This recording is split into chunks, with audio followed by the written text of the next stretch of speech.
There are moments in life when love does something impossible, when courage walks in wearing the smallest shoes and changes everything.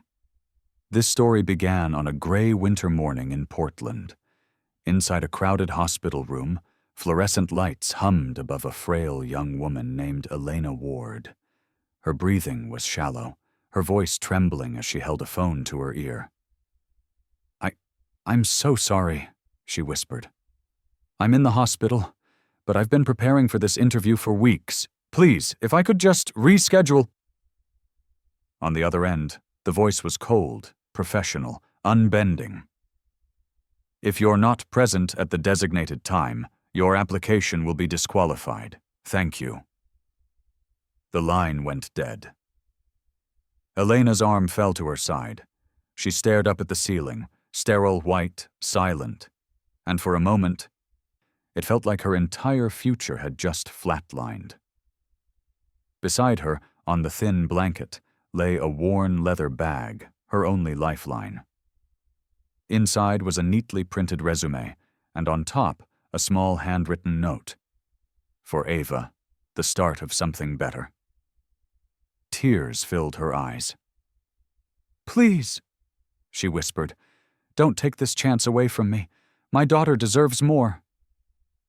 In the corner of the room, on a plastic chair far too big for her little frame, sat Ava, 5 years old, hair the color of honey, legs swinging above the floor. She didn't speak. She just watched. Watched her mother's face tighten with pain, watched her whisper prayers no one heard. She'd watched her fix broken toasters with spoons, skip dinner so she could eat, and sing lullabies even when her voice was gone. That morning, she watched her mother cry. When the medication finally pulled Elena into sleep, Ava slid down from the chair. She walked quietly to the bedside, brushed a strand of hair from her mother's damp forehead, and smiled. Then she turned toward the leather bag. Her small fingers unzipped it, pulled out the clear folder, the resume her mother had stayed up printing. She hugged it tight against her chest. Then she reached for her favorite yellow dress, the one with white bows at the sleeves, and slipped it on. Without a word, Ava walked out of the room, past the nurses, past the vending machines, through the glass doors, and into the cold city morning. The streets were busy, full of people in a hurry.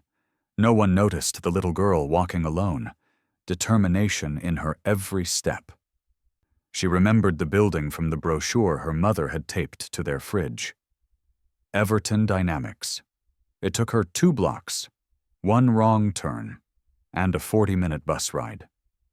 But eventually, she stood before a tower of glass that reached the clouds. She took a deep breath, the resume trembling in her hands, and pushed open the door. Inside, marble floors gleamed under morning light. Phones rang. Heels clicked. The world moved too fast. At the reception desk, a woman named Charlotte looked up and froze.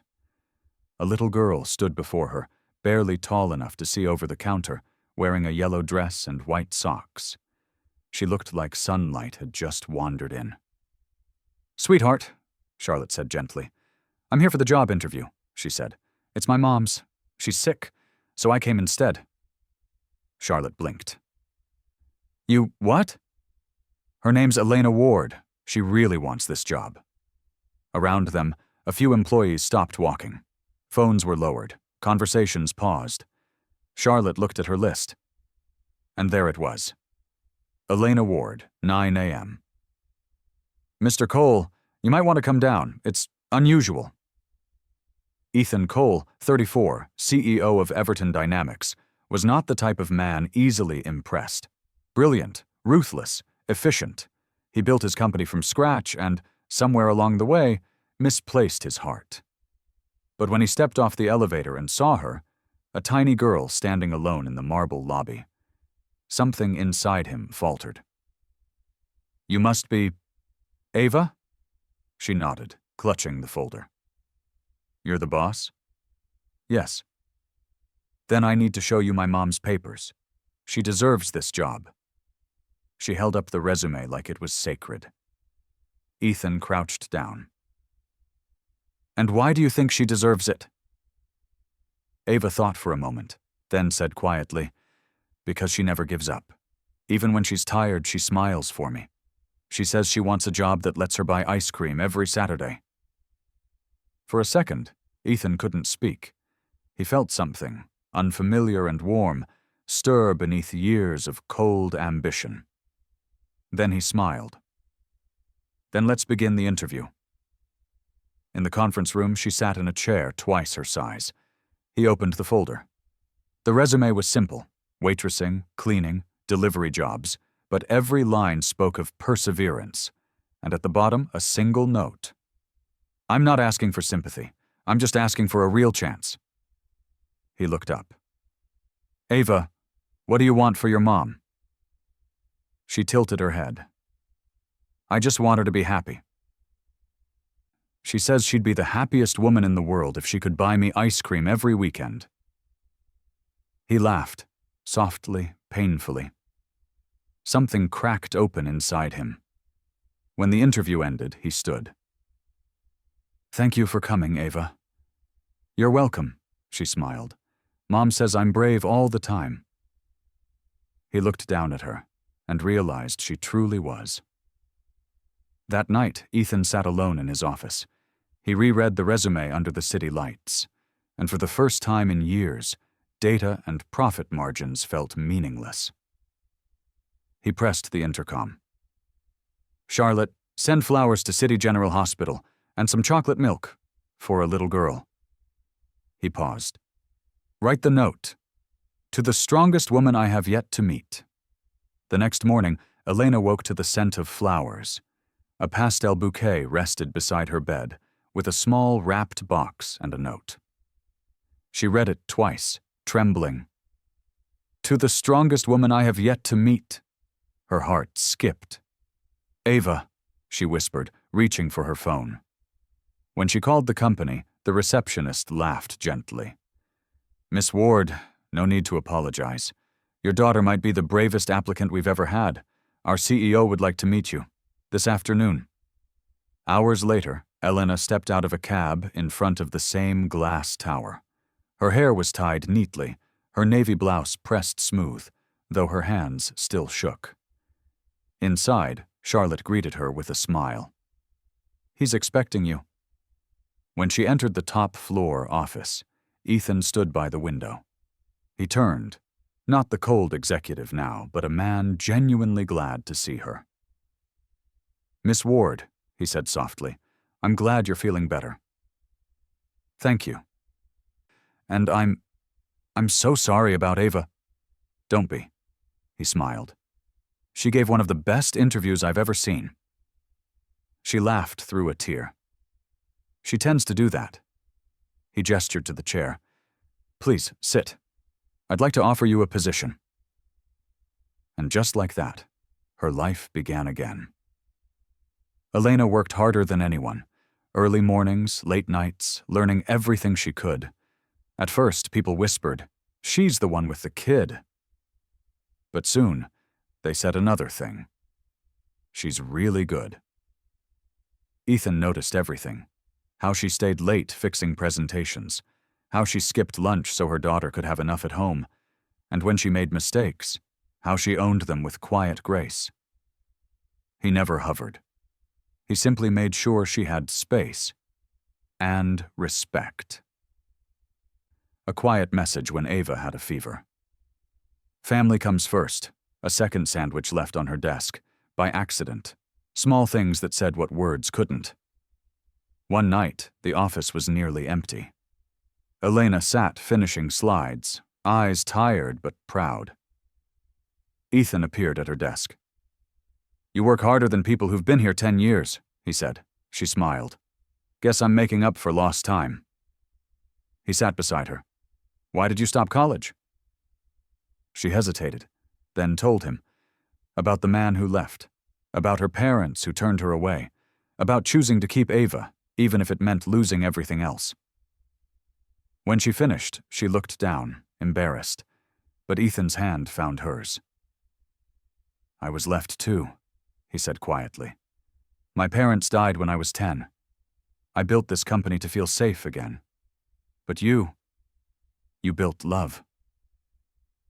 You chose courage." Her eyes filled. "I used to think that made me weak." "It makes you extraordinary." Silence. A rare, beautiful silence. Two souls who finally understood each other. Months passed. Elena grew into her role, confident, capable, respected. And every Friday, little Ava came to the office after preschool. She'd skip down the hallway, carrying crayons and sunshine. Ethan would cancel meetings just to take her out for milkshakes. She called him boss man when she wanted attention. He called her the real CEO. Slowly, the three of them became something more than colleagues. Something neither had planned for, but both needed. One evening, as they packed up after a long day, Ava yawned and curled on the office couch. "Mommy," she said softly, "can I call Uncle Ethan? Daddy?" The room fell still. Elena froze. Ethan turned, eyes gentle, voice steady. "If that's what feels right, Ava, I'd be honored." Tears rolled down Elena's cheeks. For the first time in years, she felt it. Home. A year later, the annual Christmas gala shimmered with gold lights and laughter. Elena stood by the grand tree in a deep blue gown, confidence radiant. Ava twirled nearby in white, silver shoes flashing as she danced. Ethan watched them both, no longer the ice executive, but a man who had finally thawed. When the music paused, he took the microphone. "A year ago," he said, "a little girl in a yellow dress walked into my office, holding her mother's resume. She didn't come for money or position. She came with love, and she changed 3 lives that day." He turned toward them, toward Elena and Ava, and smiled. "To both of you, thank you for walking into my life exactly when I needed you." Applause filled the room, and under the lights they stood together, not CEO, assistant, and child, but family. Later that night, Ava held a melting cone of vanilla ice cream in her mittened hand. She looked up at the stars and whispered, "Mommy, we did it." Elena smiled, her arm around Ethan's waist. The city glowed behind them. "Yes, sweetheart," she said. "We really did." Sometimes family isn't about where we come from, but who walks beside us when life gets hard. And sometimes love finds us in the most unexpected places, like a hospital room, a boardroom, or in the heart of a child wearing a yellow dress. If this story touched your heart, remember, love often finds us where logic never looks. Subscribe for more stories that remind us of the quiet miracles in everyday life.